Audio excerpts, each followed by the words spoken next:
the past year or so in our newfound, I guess, sort of isolation. Real good. Does someone need to be muted? Sorry, I'll just continue. Is cinema. And my Netflix subscription has sure got to work out, and I suppose yours does as well. But when I think back on cinema, I've got a couple of nice memories that I reflect on. And one of them is getting scared in movies, getting worried, and sitting with my dad, and my dad saying, "Don't worry, the good guys always win." The good guys always win. Yeah, thank you. I appreciate that. Thanks, Chef. Yeah. And maybe you've said the same, maybe you've been told the same. And that's what we want in our cinema, isn't it? That's what we want. We want our heroes to be successful. No one remembers a movie where the heroes don't win, you know? And I'm talking about ones that don't have a positive sequel. So like, you know, Empire Strikes Back and Infinity War don't count. But why is cinema like this? Why is cinema so positive? Well, because we want this little statement, the good guys always win, to be true. Not just true in cinema, but true in life. Because I'm a good person. I'm a good guy. And so I always want to win as well. I want things to be good for me. And Mark's story about Jesus' life, I'm not kidding, is very similar to cinema as well. And you see, if you read the book, maybe read the book over the entire weekend in 1 or 2 sittings, it's very visual, it's action-packed, it's full of describing and visual stories. And so let me commend that little Easter challenge to you. Read Mark over this weekend. You won't be disappointed. But when we reach the end of director Mark's masterpiece, how does he end? How does the great story of Jesus' life end? Well, our hero, Jesus, dies. He dies at the hands of our enemies, of his enemies. And in the edition of Mark's Gospel, not the remastered Blu-ray edition, we don't hear from Jesus again. He dies. In chapter 16, some women go to the tomb and they find out that it is empty. They're told that Jesus is gone and they run away in fear. That's the end. And this really used to trouble me. You know, I think, how can Mark end his story about Jesus this way? How come he doesn't have resurrection in there? Surely that's the good news. How can it end like this? How can the bad guys win? But I don't anymore. Director Mark has a couple of tricks up his sleeve to show us, if we look carefully, that the ending isn't quite what it seemed. Mark's cinematic masterpiece winds and turns its way through Jesus' life on earth, and Jesus knows all about what's going to happen to him. He knows where he's going. In chapter 14, the bit before we read, Jesus is arrested while praying in the Garden of Gethsemane, and he is questioned by the religious leaders of the Sanhedrin here. And in our passage, those leaders have finished with him, and so they pass him over to the Roman authorities, and we meet a man called Pilate. And Mark never refers to him as his full name, which is Pontius Pilate, only as Pilate. And because of this, we get the feeling that everyone knows who this person is. Everyone knows Pilate. Oh, Pilate, yeah, we know that guy. It's because he has the reputation of being the bad guy. And for those of you who are familiar with the Avengers movies, it's like Thanos. We don't refer to Thanos as his other titles or his other names. We only ever say Thanos because you say, oh yes, Thanos, that is the bad guy. Same way, Pilate, he is the bad guy. We don't need his other titles or names. And Pilate is the representative of the Roman government in Judea. It's sort of a bit like how Captain Cook can be to some of our First Nations people. He is a symbol of an invader army and an oppressive government that holds their country's laws over a new land and subverts the Jewish people with everything they do and say. And so what happens when this man, Pilate, comes face to face with our hero, Jesus? The Jews want to kill Pilate, but the Jews want to kill Jesus, but they're not able to do it, and so they hand him over to Pilate, hoping that they will do it. That's what it means by their plan. But Pilate, as bad as he is a skilled governor, and he knows the law. And so he questions Jesus. He tries to find some evidence from which he can base a decision. In verse 2, Pilate establishes that Jesus is the king of the Jews, which in itself is not is not a crime. He could just be crazy. But there's something about Jesus that Pilate just can't put his finger on. There's something about him. Now, claiming to be king wasn't the only thing that the Jews claimed Jesus was doing, or accused him, right? So Pilate asks him more questions. But what happens here is absurd. Which defendant in their own right mind doesn't try and defend themselves, or doesn't hire a lawyer to defend them? No one. It's stupid. But Jesus does this. He says nothing. He doesn't try and defend himself. He wasn't saying anything. And if we just pause the movie here, director Mark has something to show us. Jesus is silent and submissive. He knows what is about to happen, and he knows he must submit to his Father's will. And our first reading was from Isaiah. And there's a particular part in that reading in chapter 3, verse 7, and it says, "He was oppressed and afflicted, yet he did not open his mouth. He was led like a lamb to the slaughter, and as a sheep before its shearer is silent, but did not open his mouth." Jesus is the servant who is suffering. He is the one suffering for the people who are about to sentence him to death. He doesn't open his mouth. He doesn't protest. He knows what must be done. And like the servant in that chapter of Isaiah, he will be crushed for the salvation of guilty people.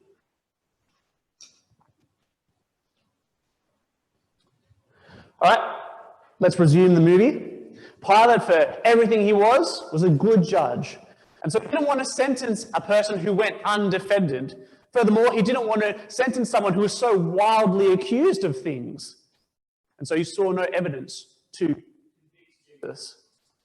We see he doesn't believe Jesus is guilty of these things and therefore not worthy of punishment. And so he seeks to release him.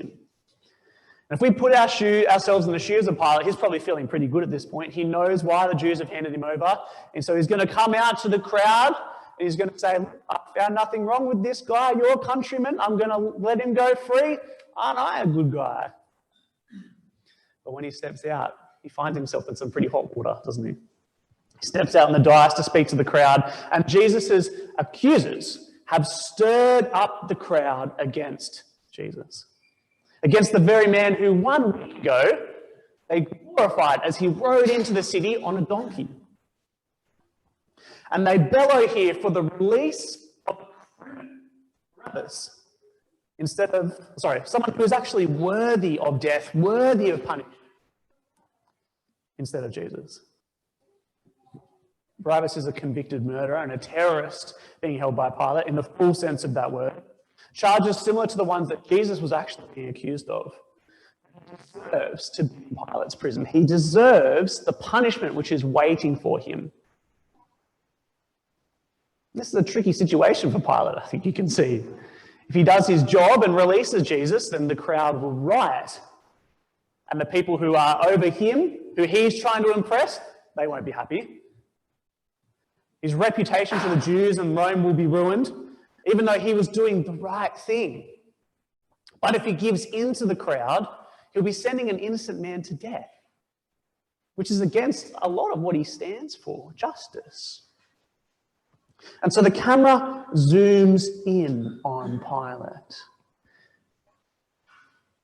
You can see the sweat on his brow. We can see his hands tremble. We can see his eyes flick left and right as he examines the angry faces in the crowd under the rapid beating of eyelids.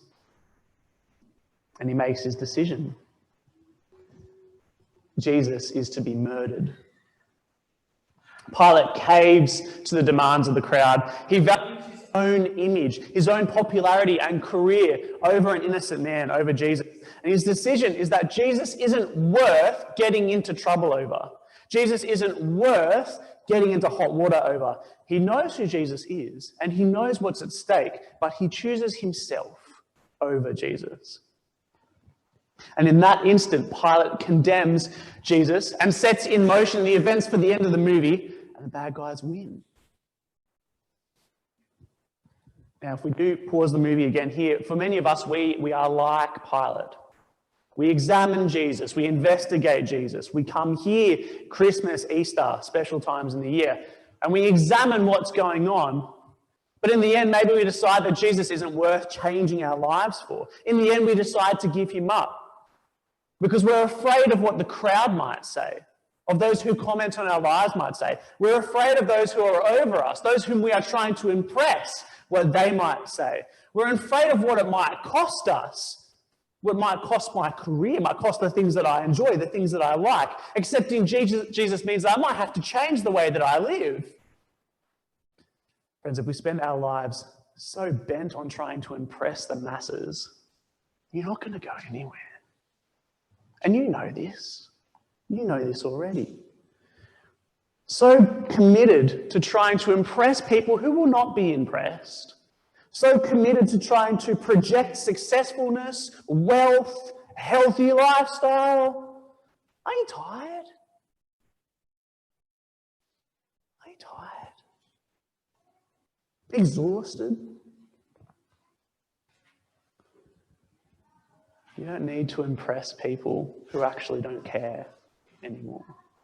You don't need to win over an unwinnable crowd because there is one person who loves and cares for you for who you are. And he's right in front of you. And you make a decision, am I going to send him away? Or am I going to accept him?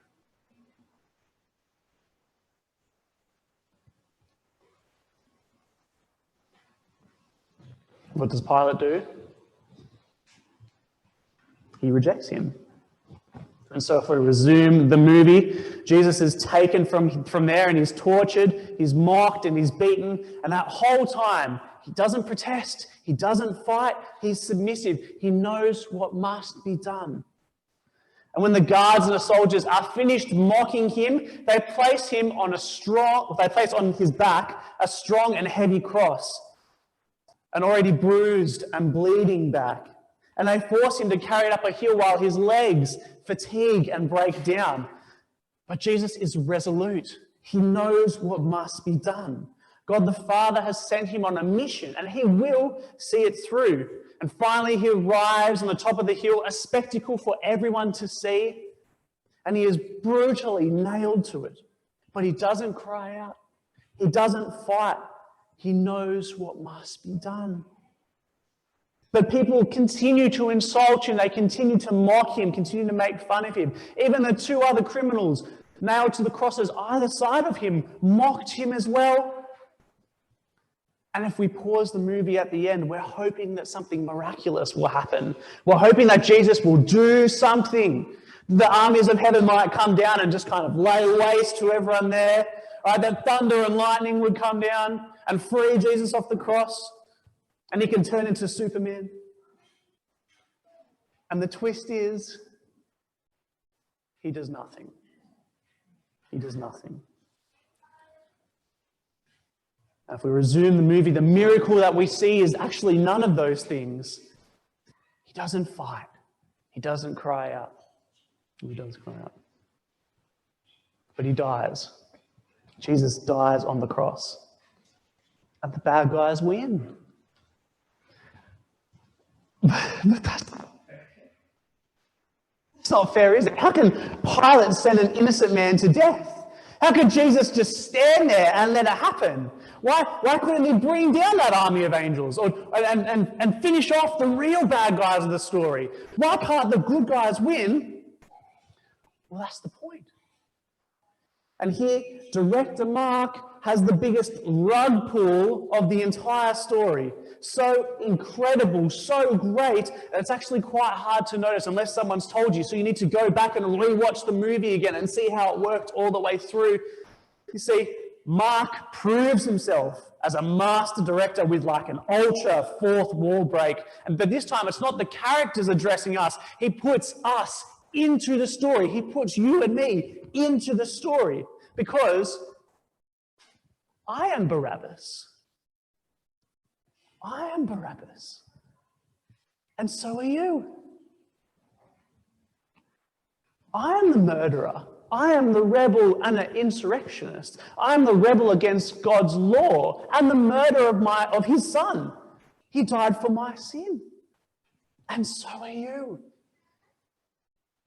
Often we do try and put ourselves in the story, but here Mark deliberately puts us in. We are Barabbas. He says nothing. He's a nothing character. Because we put our own things in there. We put our own story in there. We are guilty of sin and we are condemned. We deserve death for what we have done to God. Romans 3:23 says that we have all sinned and fallen short of God's glory. There is no difference. And I know lots of you are saying, but Evan, no, I'm actually a good person. You don't understand. Or no, I'm not actually that bad. I've never hurt people. I've never murdered anyone. And I try to be good. I try. Here's the thing. When you're in court, your opinion doesn't matter of yourself. The only opinion that matters is that of the judge. And we've been found guilty. And so if we resume the movie, I want to focus on verse 15. Josh, could you bring up the next slide for me, please, buddy? Because this is when the switch happens in verse 15. And it's in this moment where director Mark has this amazing play happening. Barabbas and Jesus, they walk towards each other during the swap. They lock eyes. They look at each other. He looks at Barabbas. Barabbas looks at him. And they swap. But in that moment, for you and I, we look at Jesus. Jesus looks at us and he says, I'm going to take this for you. I'm going to take this for you. And he takes the whippings and the beatings that Barabbas deserved, takes the humiliation and the abuse that Barabbas deserved, and he takes and dies on the cross that Barabbas deserved. Jesus swaps place with Barabbas and he swaps place with us. He looks at us. He looks deep into us and sees our sin and our rebellion. Think back on your life, the things you've done, said, the ways you've hurt people, the way you've hurt yourself. And then magnify it by 10 because that's how much we've hurt God. And Jesus says, I will take this for you. And he dies on the cross, which was reserved for us. He takes the pain that was reserved for us. He did that so that we don't have to. So that we can be on right terms with God again. So that we can be set free of our sin. And that's why that's what needed to be done. Jesus' love for Barabbas, for Pilate, for his accusers, and for us is what led him to the cross. Because he wants us to be forgiven. And it's in that moment, in verse 15, that actually we realize the good guys do win. It might not feel like it, but they do win. And that was the plan all along. Jesus knew he was always going to die. His plan was always to die in place of Barabbas and to die in place of us. So Jesus wins. And when we accept that and when we turn to him, we win. The great news about Jesus dying and coming back to life is that on Easter Sunday, when the women went to check the tomb, it was empty. There was no body.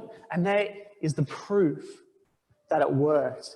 The proof that we as well, even though we will die, will be raised again. That everyone who accepts that they are Barabbas and accepts that they need to swap, they have forgiveness and they can have life because of that. They will not face capital punishment because of their sins. And so at the end of the story, director Mark leaves you and I with a decision. We don't hear from Barabbas ever again. The story is left open. Does he repent? Or does he reform? Or does he go back into a life of crime? Does he change? Does he do better?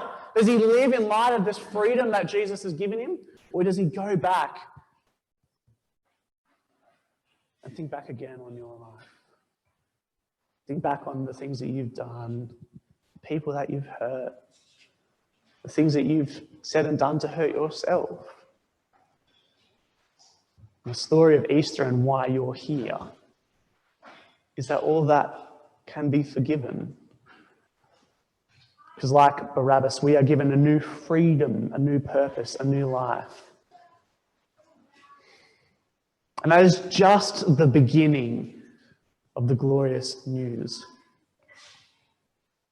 But just like Barabbas, who should have turned from his old life of crime, we completely leave our old lives. We leave behind our old habits and our old sins. And so if you are a Christian, but you're not living this new life, then you might not fully understand what's required. You might be Barabbas trying to get back into prison.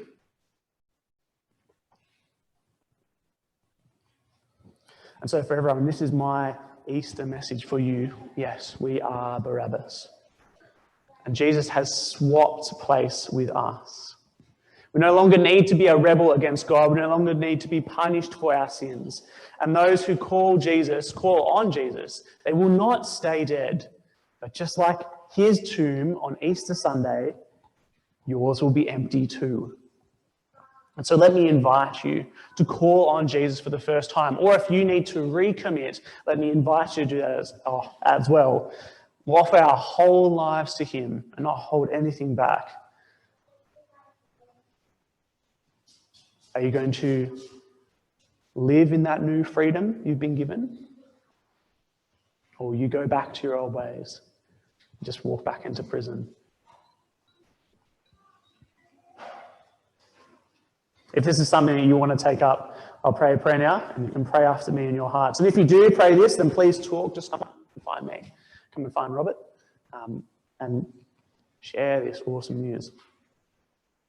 If you're recommitting or if you're coming to the first time, then pray after me in your hearts.